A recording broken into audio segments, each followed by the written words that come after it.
Okay,အားလုံးပဲမင်္ဂလာပါဒီနေ့ mathematical စတက်ပြချက်လေးနဲ့ပတ်သက်ပြီးတော့ပုံစံလေးတချို့ကိုတွက်ပြပါဖြစ်ပါတယ်အရင်တစ်ခါတွက်ပြတဲ့အခါမှာပို့ပြီးတော့နားလည်ရလွယ်တယ်ဆိုတဲ့ feedback တွေကြောင့်ဒီဗီဒီယိုလေးကိုလုပ်ဖြစ်တာပါအဲ့တော့ဒီတစ်ခါတက်ပြမဲ့တက်ပြချက်ကိုကြည့်ရအောင်ဒီတစ်ခါတက်ပြချက်ကဘာတွေနဲ့ပတ်သက်လဲဆိုတော့ set နဲ့ပတ်သက်ပြီးတော့တက်ပြမှာဖြစ်ပါတယ်ဆိုတော့ဒီမှာဒီ statement ကဘာကိုပေးထားလဲဆိုတော့သူရဲ့ပေးထားတဲ့ statement ကเนาะတကယ်လို့တဲ့ကိုယ့်ရဲ့ဒီ set တစ်ခုမှာသူရဲ့ set တစ်ခုက elements တွေเนาะ elements ပေါ့เนาะသူမှာရှိတဲ့ elements ကတဲ့ more than 2နှစ်ထက်ကျော်ခဲ့မယ်ဆိုလို့ရှိရင်တဲ့သူတို့မှာရှိတဲ့ subset အရေးအတွက် element နှစ်ခုပါသော subset အရေးအတွက်ကို n into n minus 1 by 2နဲ့တွက်လို့ရတယ်လို့ပြောထားတယ်ဒီလိုမျိုးပြောထားတာပါဆိုတဲ့အခါကျတော့ okay set ကလေးတစ်ခုမှာ element တွေရှိမယ်ပေါ့နော် a1 a2 a3 and so on okay ဆိုတော့ element တွေနှစ်ခုတည်းပို့ခဲ့မယ်ဆိုလို့ရှိရင် element နှစ်ခုပါဝင်သော subset အရေးအတွက်ကိုပေးထားတဲ့ equation က n into n minus 1 by 2လို့ပေးထားတယ်အဲ့ဒါကို mathematical induction နဲ့တက်တည်ပြတော့မယ်ဆိုရင်ပထမဆုံးဘယ်ဟာကိုစဉ်းစားရမှာလဲဆိုတော့ element နှစ်ခုเนาะ basic step မှာဆိုဘယ်ကနေစစဉ်းစားမလဲဆိုတော့ element နှစ်ခုပါတာကနေစပြီးတော့ကျွန်တော်စဉ်းစားကြရမယ်เนาะelement နှစ်ခုပါတယ်ဆိုတဲ့ဟာအတွက်ဆိုတော့သဘောက set မှာပါပဲရှိမှာတော့ element နှစ်ခုပဲ a1 ရယ် a2 ရယ်ဆိုပြီး element နှစ်ခုရှိမယ်ပေါ့အဲ့တော့ element နှစ်ခုပါတော့ set s ကို define လုပ်လိုက်ပြီအဲ့တော့သူ့မှာ element နှစ်ခုပါတဲ့ဒီကောင် s2 အတွက် subset တွေကိုရှာကြည့်မယ်ဒါဆိုရင်သူ့ရဲ့ subset တွေကဘာတွေဖြစ်မလဲနော် power set တင်ထားတယ်လို့ဆိုမှမိပြီသူရဲ့ subset တွေကဘာတွေရှိမလဲ empty subset ရှိနိုင်တယ် element တစ်ခုတည်းပါတာဖြစ်နိုင်တယ် element နှစ်ခုပါတာဖြစ်နိုင်တယ်ဒါသူရဲ့ subset တွေဒါဆိုရင် element နှစ်ခုပါတော့ subset တွေဘယ်နှခုရှိလဲဆိုတော့တစ်ခုပဲရှိတယ်နော်subset with 2 element ကိုကြည့်မယ်ဆိုရင်သူဒီဘယ်နှခုရှိလဲဆိုတော့တစ်ခုပဲရှိတယ်ဒါဆိုရင်ပေးထားတဲ့ formula အရကြည့်အောင် formula အရဆိုရင် n into n minus 1 by 2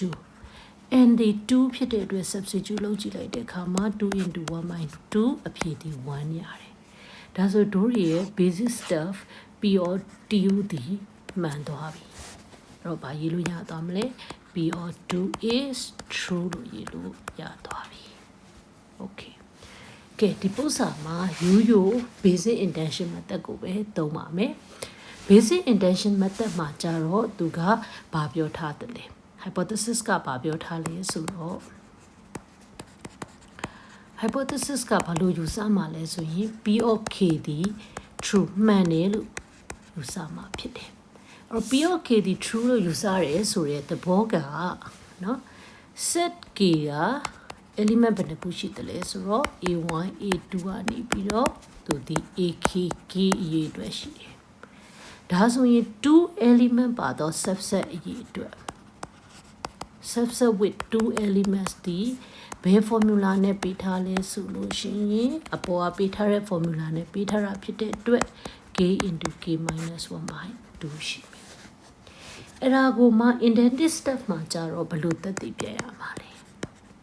ပေးထားတဲ့ hypothesis ကိုမူတည်ပြီးတော့သက်သေပြပါတော့မယ်ဘယ်လိုသက်သေပြမလဲကိုသက်သေပြရမှာဒီဘာကိုပြရမှာ p or k + 1ကိုပြရမှာဆိုလိုတဲ့ဘောကဒီ set k + 1နဲ့မှာပဲ element တွေရှိမလို့ a1 a2 ak ak +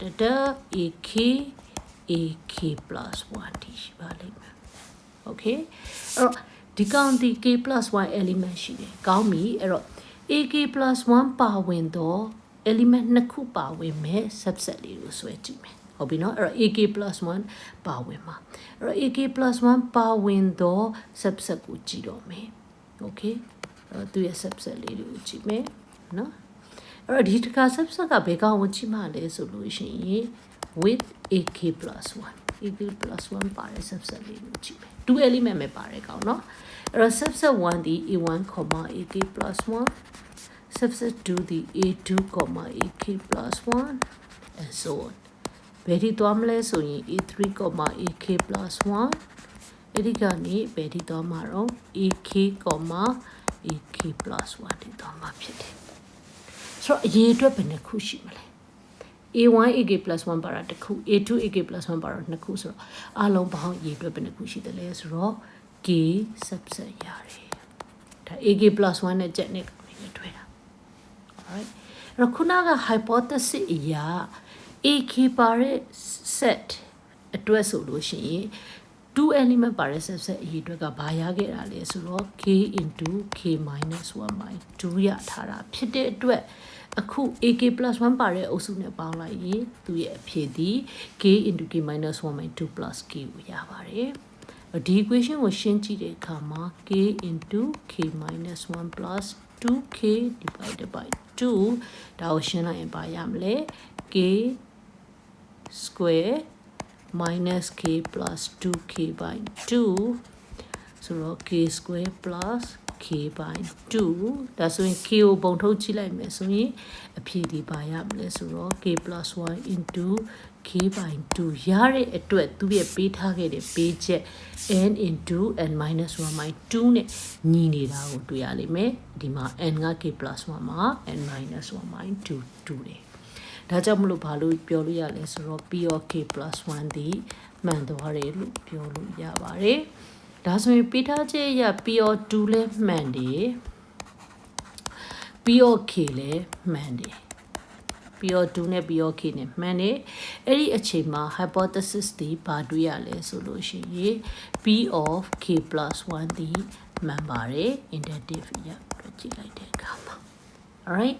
မှန်တယ်ဒါကြောင့်မလို့ဘာဖြစ်မလဲဆိုလို့ရှိရင် p of n is true for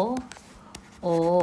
n greater than or equal to 2နှစ်ထက်များတဲ့ n ဒီအားလုံးအတွက်ဆိုလို့ရှိရင်ဒီ hypothesis ဒီ statement ဒီမှန်တယ်ဆိုတာကိုသက်သေပြပြီးဖြစ်သွားပါလိမ့်မယ်เนาะဆိုတော့hypothesis ကိုသက်သေပြတဲ့အခါမှာကိုကအဓိကပထမဆုံး step အနည်းဆုံးက basic step မှာကအငယ်ဆုံးခဏန်းပါလေဆိုတာကိုသိတယ်အဲ့ဒါကိုသက်သေပြမယ်ပြီး intermediate step ကိုရွှေ့သွားမယ် okay ဆိုတော့ဒီပုံစံလေးနဲ့ပတ်သက်ပြီးတော့အလုံးနားလည်သွားပြီလို့ထင်ပါတယ်ဒါဆိုရင်တော့ဒီ